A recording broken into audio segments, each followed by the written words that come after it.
Hi, this is Marcy Stahl, Mindset and Marketing Mentor.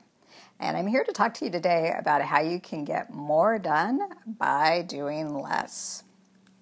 If you're like many of my clients, when you're confronted with a problem where you really need to put in more energy, more intensity, you just think to yourself, okay, the way I'm going to be more productive is I'm just going to work even harder. I'm going to put in more time on this than ever. So maybe instead of, say, stopping at 5, I'll stop at 7, or I'll cut back on lunch, something like that. That choice is actually reducing your productivity. So it's pretty much guaranteeing that it's going to take even longer for you to get done what you want to do. As it turns out, our bodies have a natural rhythm, and in fact, our brain has its own rhythm, and it's running on a 90 to 120 minute cycle. And it can be effective for you for 90 or 120 minutes, but if you keep on using it, it will stop performing at its peak. So I've been reading this great book called The Power of Full Engagement, and the authors have helped train so many top performing athletes, and then they went on to extend their work into the boardroom. So they talk about training corporate athletes. And one of the key pillars of their philosophy is that you've got to manage your energy, and one of the ways you manage your energy is by managing your physical energy. Because when you don't manage your physical energy, your body starts making choices for you. And those choices end up reducing your productivity. So you can think, well, I'll just spend more time on this and get more done. But in fact, it's not going to be more. It's not going to be more done. It's going to be less. And you may have experienced that yourself. You put in a lot of hours and you notice your thinking is fuzzier. You lack focus. You run out of creative ideas.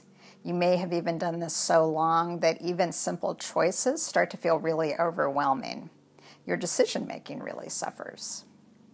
So what's the alternative to this approach of just applying more time and energy to tackle that tough problem? It is to be a good steward of your physical energy, and here's what that looks like. Number one, on a day-to-day basis, take to heart this concept, scientifically proven, that your brain operates best in a 90-minute to 120-minute cycle. That means every hour and a half to 2 hours, you need to stop working and take a break. I've started doing this since April, so it's been about 5 months now, and it's really changing my life. So I only work for an hour and a half in the morning, then I have an hour for lunch, then I work for 2 more hours, have an hour-long break, although to be honest, sometimes that gets a little bit shorter, but I definitely have an afternoon break, and then I work for another hour and a half to 2 hours, and then I'm done for the day. So I never work more than 2 hours at a stretch, and I can definitely tell the difference in the quality of my thinking. So point number one, make sure you've got a lot of breaks built into your schedule.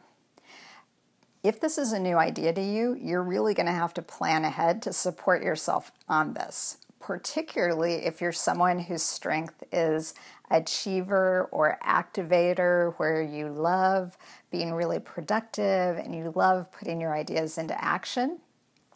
I have a colleague whose strength is as an activator, and one of the things she does is she leaves her glass of water away from her desk, and that forces her to get up and leave her desk when she wants to have a drink, and that in turn forces her to take a break.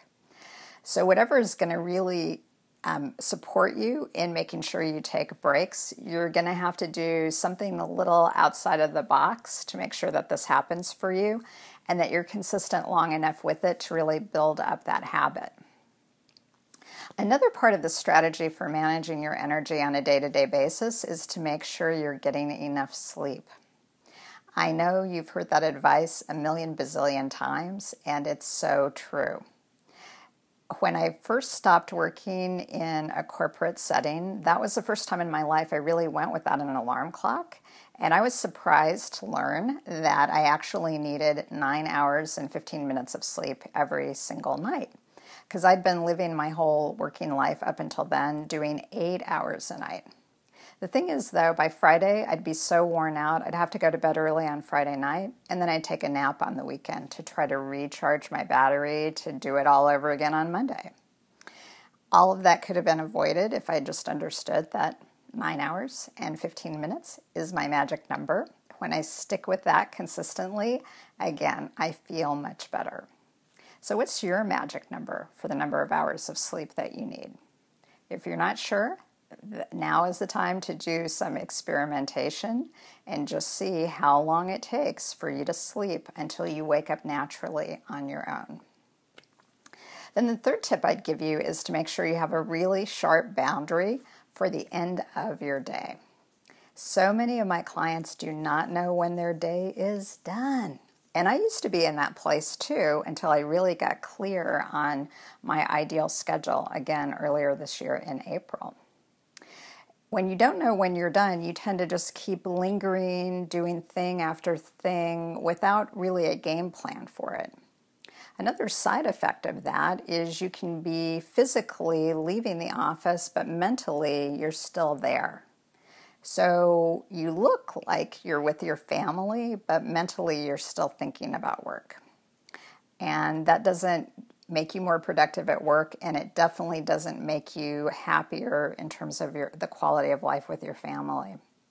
So really sharp boundaries between your start of the day, the end of the day, between when you're working and when you're not working.